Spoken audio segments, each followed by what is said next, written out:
Hey everyone, welcome to lesson number 1. Today we're looking at exponents and radicals, and we're going to be classifying real numbers. So if you remember back to Math 10, and I know for some of you that was quite a while ago, we classified real numbers. And if you remember the difference between rational numbers and irrational numbers, first of all, rational numbers are any decimal that repeat. So for example, 0.33 repeating, or any decimals that terminate, such as 0.5, but they can also be converted into fractions. So if we think about 0.33, that can be converted into 1/3, and 0.5 can be converted into 1/2, 1/2. So these are called rational numbers.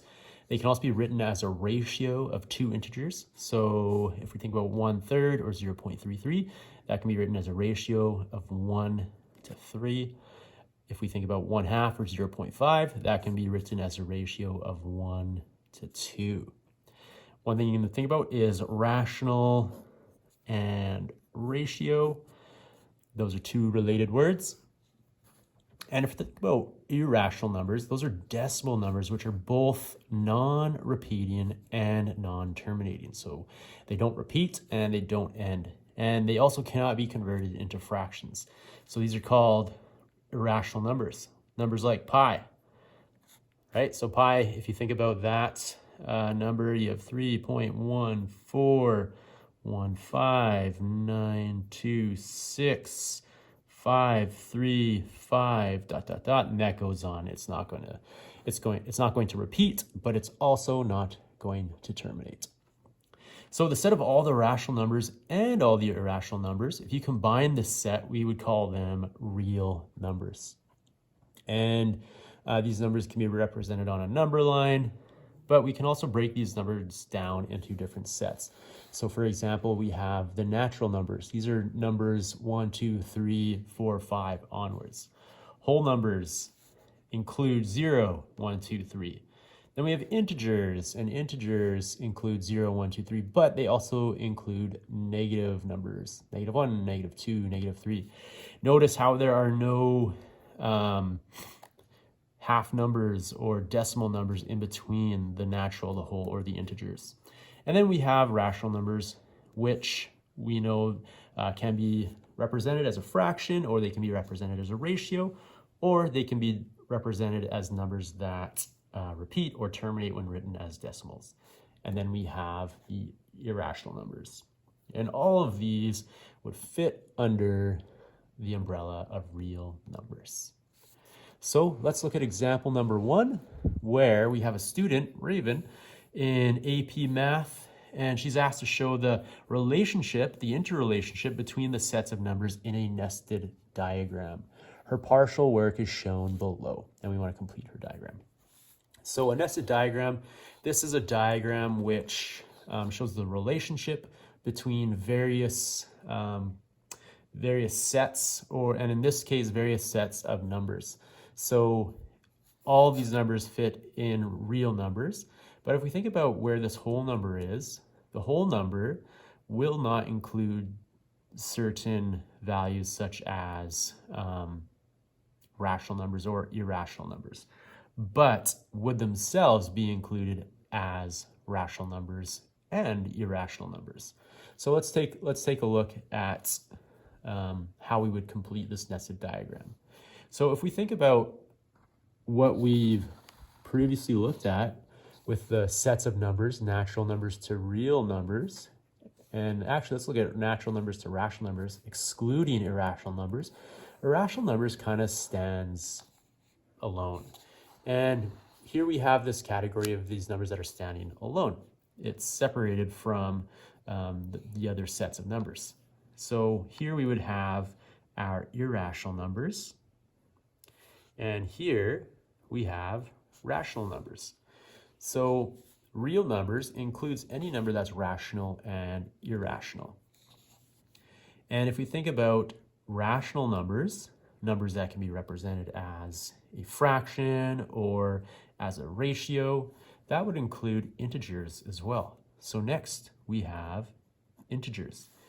Integers includes whole numbers, and it also includes natural numbers. And so here is our completed nested diagram. So all of these numbers are real numbers.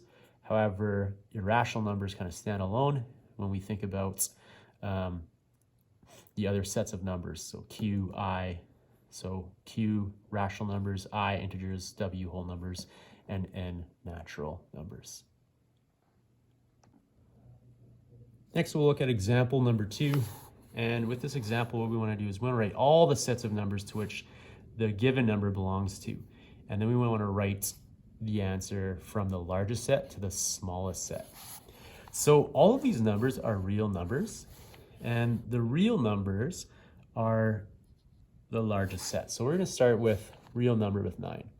And then from 9, we go to the next set of numbers, and the next set of numbers is going to be rational numbers.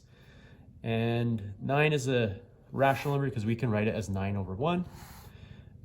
It also happens to be an integer. It also happens to be a whole number and a natural number.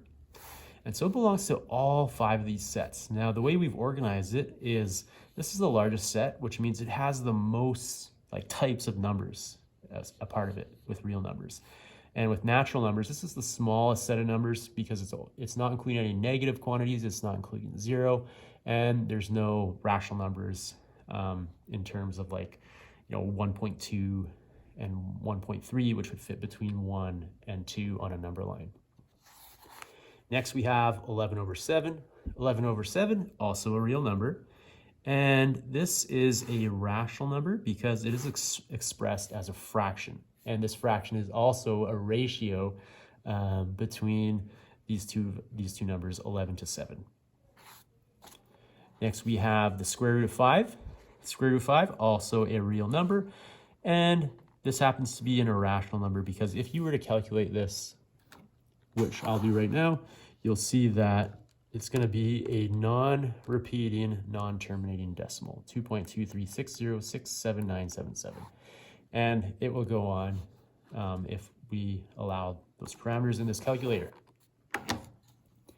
Next, we have negative 7, also a real number. It is a negative value, which means it is also a rational number, and it is also an integer. Now, part B, we want to explain why 9 belongs to 5 number sets, but negative 9 belongs to only 3 number sets. So it's kind of like, looking at 9 here and negative 7. If we made this negative 9, negative 9 would belong to the same number sets, so real, rational, and integer. Whereas positive 9 also belongs to whole numbers and natural numbers. So if you remember, whole numbers and natural numbers do not include negative values or the number 0. Whereas whole numbers, integers and rational numbers do include negative values and 0.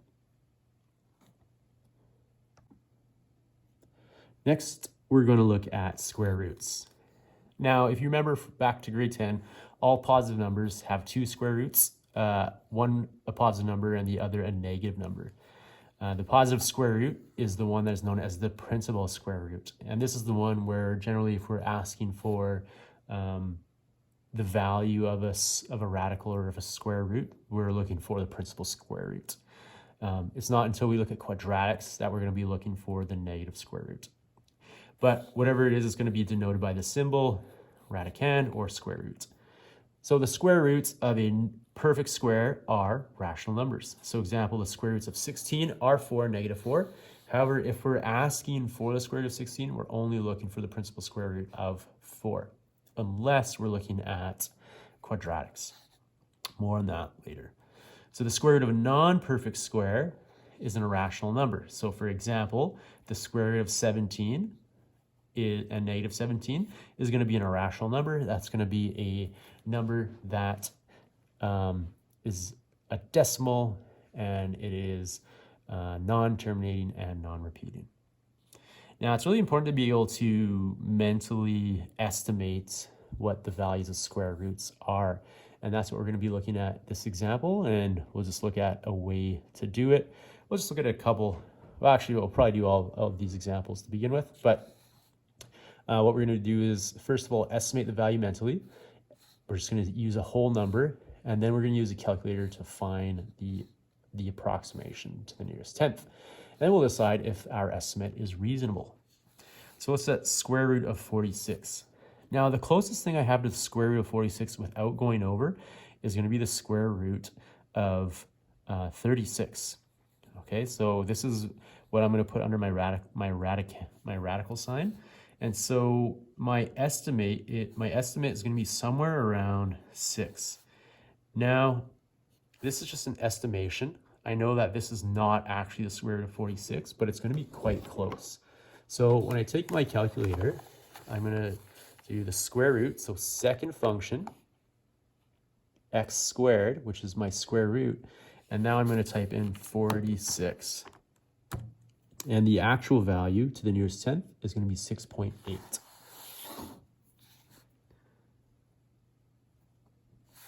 And it's pretty reasonable.